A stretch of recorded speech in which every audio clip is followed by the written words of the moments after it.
Now on Coast TV News. Serving seniors. This has been a lifesaver. Meals on Wheels is racing against winter storms, making sure nobody goes hungry. Cold hurts your health. Tighten up your lungs. Slick sidewalks and frozen driveways, sending more people to the ER. A cold weather advisory in effect through Thursday morning for cold weather that could become dangerous at times with sub-zero temperatures and tracking a possible weekend snowstorm. Details coming up. This is Coast TV News at 6. Delivering food to the elderly. Good evening. I'm Madeline Overturf. And I'm Charlie Sakaitis. Welcome to our News at 6. Our top story tonight, volunteers making it through the ice and the cold, all to deliver food to those who need it.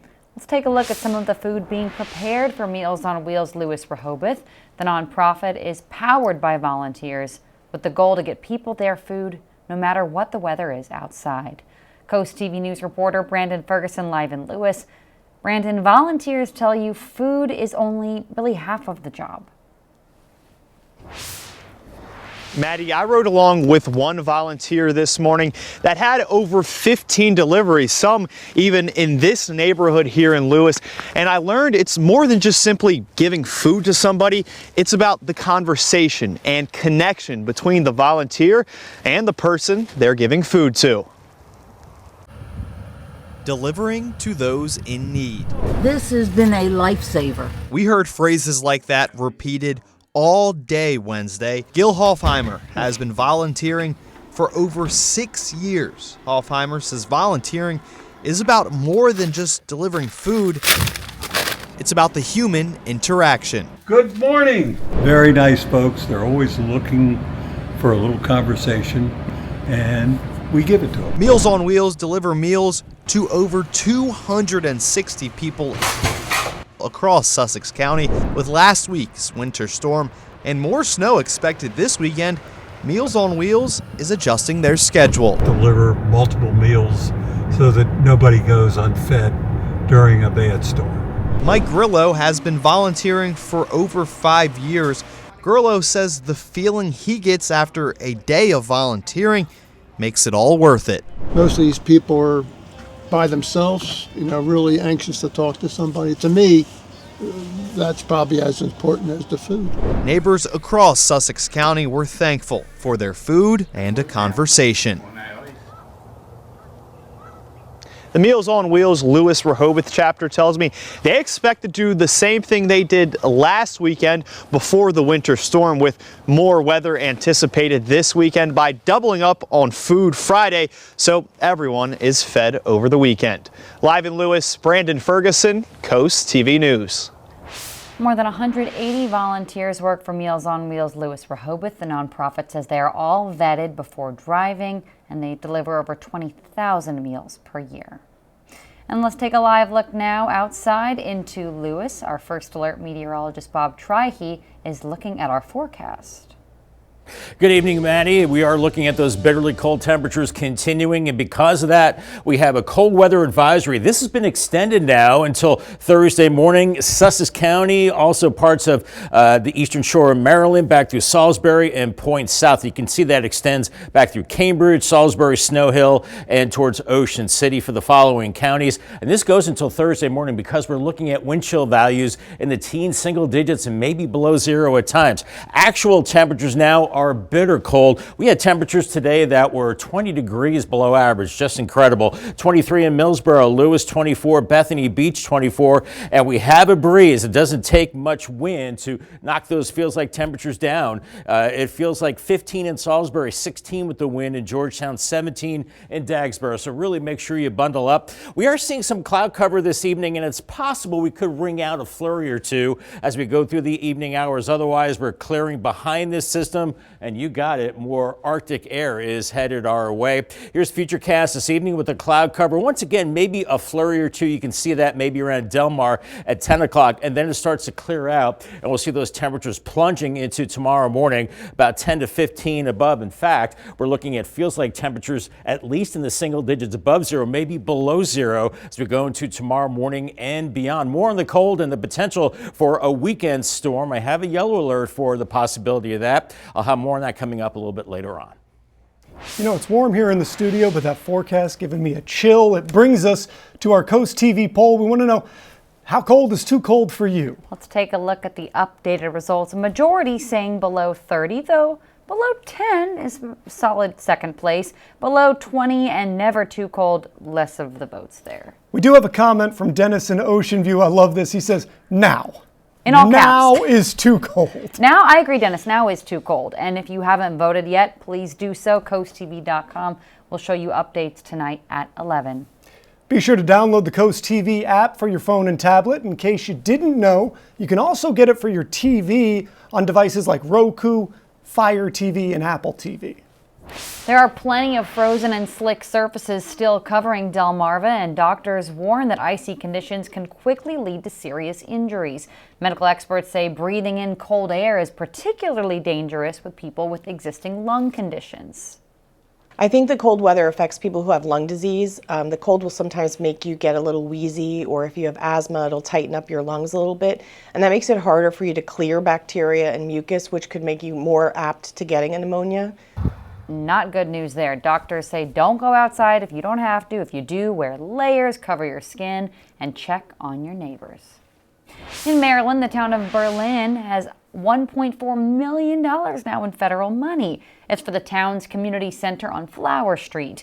Once complete, it will house programs, computer labs, as well as recreational spaces and a historical museum. Another dangerous piece of military equipment that washed up on Assateague Island is highlighting an ongoing issue there.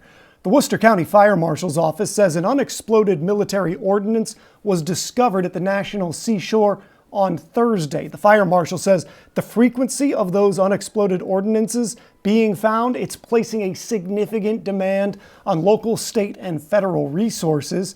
County commissioners recently voted to send a letter to the federal government asking for help cleaning up those ordinances on Assateague Island.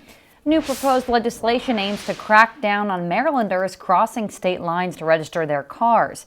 MDOT says more than 100,000 Virginia car owners live in Maryland, but they register in Virginia because it's cheaper, causing an estimated loss of $8 million and $12 million for Maryland. This bill would give Marylanders 60 days to register in state. If they don't, they could get fines, towing, or impoundment. And State Senator Mary Beth Carrozza says she's all for it. A border district, as you know. I have Delaware to the north and Virginia to the south, and I had constituents saying, "Wait a minute, you know, I'm a Maryland resident and my car is registered in Maryland. What about my neighbors and my friends that are not properly registering their car in Maryland?" Maryland lawmakers say the state's Motor Vehicle Administration is in contact with its Virginia counterpart to try and highlight this issue. Along the coast, the 2026 Fire and Ice Festival has been postponed. Big bummer here. Organized by the Bethany Fenwick Chamber of Commerce, Fire and Ice is now February 6th to the 8th. Hopefully better weather. And if you haven't been, it's a great event. Ice sculptures, multiple towns, and multiple events in the Bethany area, just all a little bit later. And we're just getting started this evening. That's right, a closer look at wildlife, what DNREC says they found in a new survey. Below average today. The high was only 25. We should be around 45, 16 the low, but 13 below the record low. The cold is a big story, and so is the chance of snow into the weekend with the yellow alert. I'll have more on that coming up a little bit later on. But first, checking properties during the cold, the mishaps rental agents are seeing in Ocean City when we're back in just 60 seconds. This is Coast TV News at 6. These cold temperatures have rental agents checking on empty vacation homes and properties in Ocean City, making sure nothing gets damaged. Coast TV News reporter Kevin Zappe is live in Ocean City. Kevin, the weather can cause serious problems if homes are left unattended.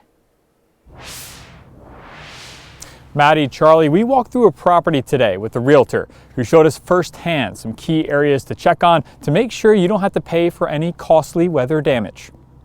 Icy sidewalks and black ice have been a concern during this cold snap, but realtors say another big danger is how this cold could affect your property, something they have both seen firsthand. A fourth floor pipe went inside a townhouse and that water ran all the way down and through. I opened the door and there was 2 inches of water on the floor throughout the entire unit. Leslie Smith is a realtor in Ocean City and has been checking all of her clients' units during the week. We're looking the entire time to see if I see any water or any bubbling, and I don't see any of that. Smith made sure the temperature inside was over 55 degrees so nothing freezes, as well as checking the utilities and faucets. Smith says leaving a place unchecked could lead to a hefty price tag. Water coming through a property, deductible wise, I mean, it could be $5,000 to $10,000 out of pocket or even more potentially. Realtor Terry Riley and his team are also checking their client's property and plan to oversee them again when the temperatures begin to rise. Sometimes that pipe froze, and the pipe doesn't leak when it's frozen. The pipe leaks when it thaws. So we're pretty conscientious on that. As cold temperatures continue in town, Smith hopes everyone takes time out of their busy day to make sure their home is secure.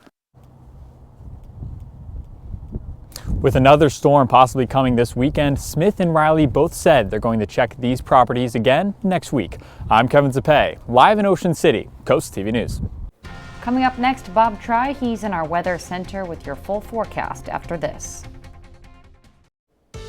We continue to see the bitterly cold air locked in across Del Mar, but just had that look of winter this evening with cloudy skies and everything just looks iced in. And for good reason. We only got up to 25 in Georgetown today, 23 in Cambridge, 28 in Ocean City. As I mentioned earlier, these temperatures about 20 degrees below average. As we're looking at the dry tech cam, you can see the canal here is starting to freeze, and I've noticed a lot of water that's not moving like ponds are rock solid, really frozen. And be careful out there because some of those are not thick enough to go out and skate on. Days ahead, bitter and frigid, sub-zero morning wind chills, record cold as possible, and snow question mark for the weekend. We are going to have a big coastal storm, but where exactly will that snow be, and will it hit us along the coast? That's $1 million question. I think we will see some wind and beach erosion regardless. Now, we do have a cold weather advisory in place across Sussex County, the eastern shore, and then back through Maryland around Salisbury through Snow Hill too, as we go into Thursday morning for dangerously cold wind chills. Look at this. These are the feels like temperatures into the weekend in the morning hours. Below zero, single digits below zero. So that puts us in the moderate to high range of frostbite. You really have to be careful out there. Avoid prolonged exposure to the cold. Dress in layers. Know the signs of hypothermia. Safely heat your home. Drink warm beverages and make sure to protect your pets as well. They need to stay warm in this kind of cold too. As we're looking at temperatures only in the low to mid 20s the next few days. It looks like we finally do get above freezing as we head into next week with single digit lows tomorrow morning, and temperatures now into the low 20s from Laurel back through Georgetown, 24 in Bethany Beach. We have a light northwesterly breeze, and we're looking at feels like temperatures now into the teens and 20s, and that will continue to drop as we go through the evening. We have some cloud cover now that's really preventing the temperatures from really tanking, but I think we could see a few snow flurries this evening with a little disturbance, and then behind it, it's just brutally cold air that will continue to pour in across Canada and across much of the east as well. And this evening on Futurecast, maybe a few flurries till about 11 p.m. Then we'll clear it out. Those temperatures plummeting into the low teens at least by tomorrow morning, and then only into the low 20s into tomorrow afternoon. And then we go into your Friday morning, and it's in the single digits actual temperatures, and we barely get out of the teens as we go into Monday. I should say Friday. My days are all messed up. We're looking at single digits into Saturday morning. Feels like temperatures well below zero as we go into Thursday morning, and only in the single digits in the afternoon hours, and then single digits in the mornings Friday through the weekend, and single digits above zero into the afternoon hours. Here's low pressure. It's going to be a strong one off the coast as we go into the weekend. We do know that we're looking at snow along the coast, unlike the last system, and I think we are looking at beach erosion. Now, will it miss us to the south, or will it come up the coast and give us a better chance of heavier snow? If it tracks farther east, we're looking at lighter snow or no snow at all. Here's the latest European model bringing in that snow across Delmarva as we go into Saturday night and Sunday morning. Could be accumulating snow, especially along the coast, but it's a sharp cutoff. Farther north and west, it's just dry, so we'll have to watch that. 9 tonight, feeling colder with the wind, 23 tomorrow. Paul Davis 7-day forecast, lower 20s. We have a yellow alert later Saturday and Sunday for the possibility of accumulating snow. Stay tuned. Groundhog Day 32, and then finally above freezing after that. We are getting a better picture of the amount of waterfowl in Delaware, at least this month. On January 13th, 14th, and 21st, the Division of Fish and Wildlife completed the season's final aerial waterfowl survey. The survey found over 84,000 Canadian geese. That's the highest count in more than 20 years. Over 18,000 mallards, above the 5-year average. Now, DNREC says cold fronts in late December and into January pushed more Canadian geese into Delaware. The Delmarva Sports Network from the Wawa Studios. Tonight, high school hoops returns to DSN. We're back from the frozen tundra with the Salisbury School traveling to play Eastern Shore Homeschool. Tip-off from the Glenn T. Robinson Community Center in Salisbury was at 6 o'clock, and you can go to DSN right now and catch this game live. The Dragons looking for revenge against the Mavericks after they lost in Gov Challenge to ESH by 11 points late last month. And it's been a little bit of an up and down season for the Salisbury School, which was expected. Not great over the last couple of years, ever since they lost their phenomenal guard, Tyler Ball, to the college ranks. Now he not only plays at Salisbury University as a sophomore, but he's also an assistant coach trying to get the Dragons back on track. He's assisting Maurice Stratton and his very talented son, Xavier Stratton, who is the top player on this year's team for the Salisbury School. So again, this game started at 6 o'clock, and you can catch it right now on DSN. That'll do it for sports. Have a great night, Delmarva. Growth on the coast is a big issue. We have growing pains. Everybody wants to live here, which is a good problem to have, right? But we have issues with our roads, infrastructure. We're losing open space, and kind of feels like a lot, right? It does. Coast TV News has investigated all the deep-seated issues that brought us to where we are today. On February 4th at 7 p.m., join us for a 1-hour special to help you understand the price of paradise growth on the coast.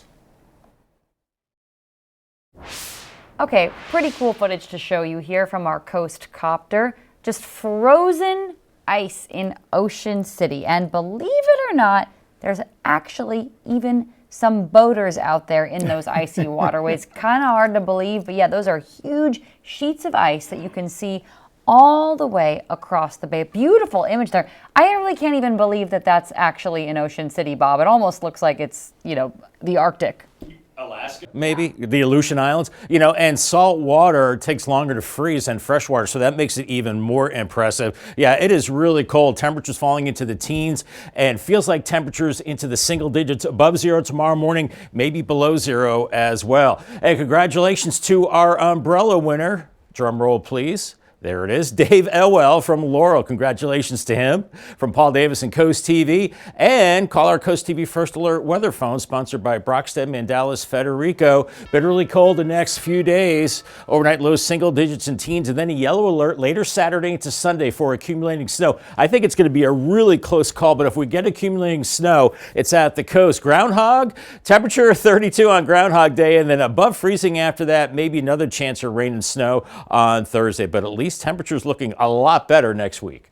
Thank you, Bob, and thank you for joining us here for Coast TV News at 6. For more news, more of our weather, you're going to want to download the Coast Life or Coast TV app. Coast Life's a different show. You watch Coast Life though, 4 o'clock with Charlie, but up next is the NBC Nightly News. And we'll see you again tonight on Coast TV News at 11. Have a great evening.